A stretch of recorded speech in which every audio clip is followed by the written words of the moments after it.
guys, welcome back to my channel, being Simone Iman, and this is Simone Iman. I just wanted to pop in really quickly and talk about none other than Black is King, which came out last Friday by Queen Bee. And you guys, all hell, let me not do that, because I saw a comment online that just made me roll my eyes. People are really of the belief that people worship Beyonce, and I think that that is counterproductive. I think it's a detrimental statement to make, especially as Black women. Like, when 50, 60 years ago, Ella Fitzgerald and Dorothy Dandridge and women of that nature, American figures, American entertainers, were not even allowed to sleep at the hotels in which they performed, were not had to walk in the back doors of the venues that they performed. To have the likes of Beyonce is a major accomplishment for the culture. She is one of the best-selling artists. She is the first Black woman to headline Coachella. She has so many accolades. And to say where we came from in the entertainment industry to where we are now, to where everything was stolen from us. You know, you listen to the story of so many artists who were not given the proper accolades and pay for their art, and you have people like Beyonce who not only are revered but also are advocating for others to get their just due in the industry. You know, if you look at the makeup of streaming and things like that, artists make pennies on the dollar for streaming. Tidal pays top notch for artists for streaming, things like that. It's just kind of detrimental to be like, oh, y'all worship her. No, we're fans, and Black artists are allowed to have fans, but we're not gonna get haters too much clout because they corny for that Illuminati shit too. Black is King is the celebration of African culture, African spirituality, and those are things that we have been programmed as Black African Americans to think were negative, scary. Africa is full of poverty and huts. You know, that's how we've been programmed. And I can appreciate an artist like Beyonce taking us back to the motherland and saying, no, you come from kings and queens, okay? Black is king. No, you come from riches and royalty, because we do, okay? There was a Black man before there was a Black slave, and he ran a country, an entire continent, without any Western influence, and that's powerful. Of course, I love Black is King. In my perception, of course, there's a lot of symbolism in Black is King, but Black is King is about this guy. So this little baby right here is Black, right? And that's a Black African culture, Black African Americans. We were, you know, brought up in this idea that there was a lot of negative things about us, not knowing that we were kings, right? So you see him, he is the representation of Black culture, Black people, Black society, and he goes through these different phases and different waves of his maturation into who he is. One of the most powerful scenes is the scene that I don't know all the African artists' names that were in the production, but the one where he goes into that warehouse and there's that guy, he has on all the gold. He even mentions that in his lyrics, all this gold, all this drip on me, and he asks the boy who he is. It's like that maturation in society, you know, because African American is one of the newest cultures in the world, right? And so we have to realize and reprogram and learn who we are. Who are we?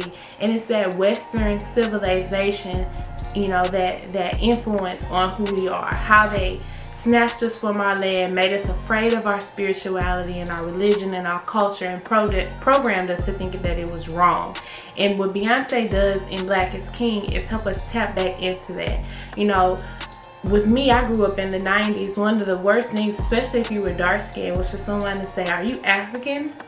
And looking back on it, I realized how dangerous, how negative, how nasty even being offended by that is, because African culture is beautiful. African people are beautiful, and they are who we are. We are all the same.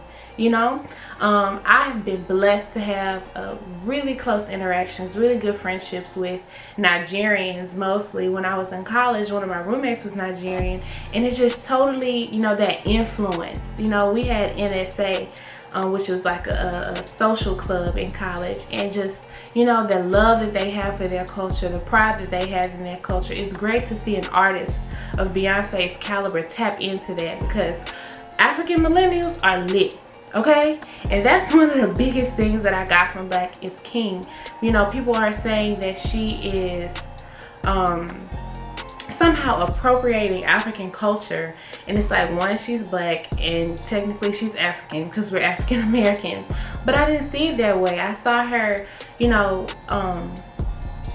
not putting it on a pedestal, but putting it on a main stage and showing us that there's more to Africa than huts and poverty, because that's all we ever really see. We don't see the beautiful homes, the beautiful, you know, the inner city life, the nightlife, the inner city culture of the more developed portions of Africa. We don't get to see that, you know, and that's just as important as seeing our brothers and sisters who are, you know, living in the rural areas of Africa, who do not have all the infrastructure and the resources that those in the inner city have. For me, the most beautiful thing about Black is King is the cinematography, the costume, the set design. Amazing. If you follow Mama Tina on Instagram, Mama Tina was just highlighting different portions of the project, and one thing was she did not appreciate the fact that people were saying she was appropriating African culture, but she also let us know that a lot of the resources, a lot of the contracted out things like fashion and costume, all of those things, there were so many Black people at the table. There were so many Black entrepreneurs who were invited to be a part of the project.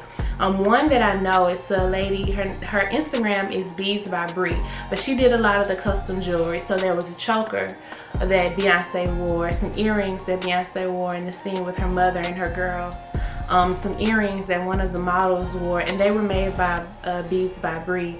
I learned of Beads by Bree because her shit was stolen, basically. Keke Palmer wore some beautiful earrings in a photo shoot, and they were very much influenced by Beads by Bree's initial design. The fashions, some of my most favorite things were the beaded braided wigs, the like Chinese bang ones. Love those. My actual favorite outfit was not even on Beyonce. When Kelly Rowland was in the brown skin girl scene, she wore this beautiful white gown, and it was like sweetheart neckline with big puffy sleeves. You guys, I literally gagged. Okay, I love that beautiful gown. Very bride, you know, very millennial bride. I'm kind of looking at it. I think this is how you say it, Marin Sierra. I'm over it. Beyonce wore it to a Rockets game, and since then it has just been overdone, especially this summer. But y'all know it's like the crescent moon print. But hey girl, I have to see if that's a Black designer. If it's a Black designer, I'm not over it. What else did I love? I love just the aesthetic. I love the music. Okay, so one thing I didn't love. Look, faves are not above reproach. The whole Lion King thing. While I get Disney had to have a hand in it because I'm sure they funded it and it was released on Disney Plus, the whole Simba Mufasa thing was a reach for me. It was a force. I would have much rather, like as she narrated the story, I would have much rather to hear Jay-Z's voice. Jay-Z has an iconic voice. It's very, you know, you can, when you hear it, you know that's Jay-Z, you know. I would have loved to hear him and her narrate the story more than Simba and Mufasa. That's just me. The music was amazing. Of course, we know the most of the music, if not all of it, maybe all of it, was from The Gift, which was the soundtrack to Lion King that was released when Lion King came out last year. Her mother made a post and was talking about the music, and she just said basically, you know, people weren't able to appreciate The Gift because it was overshadowed by The Lion King, and the fact that Beyonce was doing the voice of Nala in The Lion King was more exciting than the music. And I would have to agree with her on that. They Can't Take My Power is one of my favorites. Of course, Brown Skin Girl is one of my favorites. I don't know, the music is just really good. A lot of the African artists, I love They Can't Take My Power in that scene when they're all those African artists. I think they're like female rappers. I love the looks they serve. The turquoise yarn short braid, oh you guys, just, and that's what, every time the scene would change, I would go, ooh, look at that, look at that. Like, if you're a creative person, it definitely evoked a lot of emotion out of you, and it really makes you just want to step it up, you know. And then I just love the juxtaposition of the cinematography. Sometimes they were very clear, especially in the opening, like beautiful crisp HD images of natural landscaping, and then some of it gave very much floor model TV, no HD, you know. I love that juxtaposition. I also want to talk a little bit about where Beyonce is as far as spirituality. Like I said, once again, you haters are so corny about that Illuminati shit. I think that she's very much still a Christian, but I do think that she's opened up her mind to African spirituality. African spirituality is real. I think she has a lot of references for like the Orishas and Ocean. Ocean is an African goddess that's celebrated in the Yoruba culture, and she's like the goddess of purity and love and fertility. And also I think that it's important for us to know those things. Even, I'm not saying you have to convert and denounce your Christianity. I'm saying you need to be aware that before a lot of us were Christians, a lot of us did subscribe to African spirituality. And I'm talking, of course, hundreds and hundreds of years ago. I think more than anything, I just would like to take that negative connotation around that surrounds African spirituality, that negative connotation that surrounds voodooism. Voodooism is a religion, and it's a real religion. It's not all evil and death and grim and, you know, negativity. You know, these are actual practices that were tied to our culture before we became westernized, and it isn't something that needs to be stigmatized or denounced. Not saying you have to practice, but just being open to learning from it. There's a lot of spiritual healing that can happen for you. There's a lot of enlightenment that you will get about humanism if you were to not subscribe, but just even educate yourself on things like that. Everything is not so black and white. You will not go to hell because you educate yourself. And I think that that is where Beyonce has matured to, with a heavy influence from Solange. I think Solange took that road, and then Beyonce followed her little sister's lead. Beyond that, she has a lot of influence from this early 90s film. I think Daughters of the Dust came out in like 90, 91. And it's like of the Geechee culture and the Carib influence. And a lot of those cultures are influenced by African spirituality. They did a lot of rituals and a lot of seance. There's a lot of, you know, sage burning, candle burning, reciting of songs and poems and tapping into the spirits and stuff like that. And that is something that she has acknowledged and probably accepted into her life, on top of being, you know, raised a Christian. She gives a lot of reference to God, learning more about being a feminine spirit and what that entails, and how to open my mind and to tap into my spirit. These are all real things, guys, and that's basically all I'm saying. I think that some people may get lost in the imagery. They may not be able to relate to it, and so they'll denounce it or write it off, or it might be weird or crazy, and it's not. I mean, it really pays to open up a book, and you don't even have to open up a book no more. Get on Google, okay? But overall, I give it 10s. I really loved it. Like I said, the biggest thing for me was the imagery, the cinematography, and the fashions, honey. The looks were just serving. I loved most, if not all, of the looks. One more controversial thing, a lot of people were upset that she had like white butlers, and I just thought that was hilarious, because for how many years have black women been portrayed as domestics and mammies?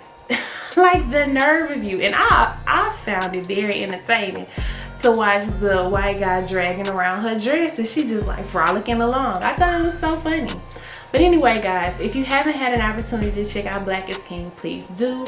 I'm probably gonna watch it again today because it was just that good. I hope you enjoyed this video. If you stuck around this long, please subscribe. This is what I do. I'm also doing some television reviews right now, really tapping into health and fitness. I shops till I drops. So there are a lot of shopping hauls on here. So if you're interested in things like that, go ahead and hit subscribe, and be sure to like, comment, let me know what you thought about Black is King, and I'll see you guys in my next video. Bye bye.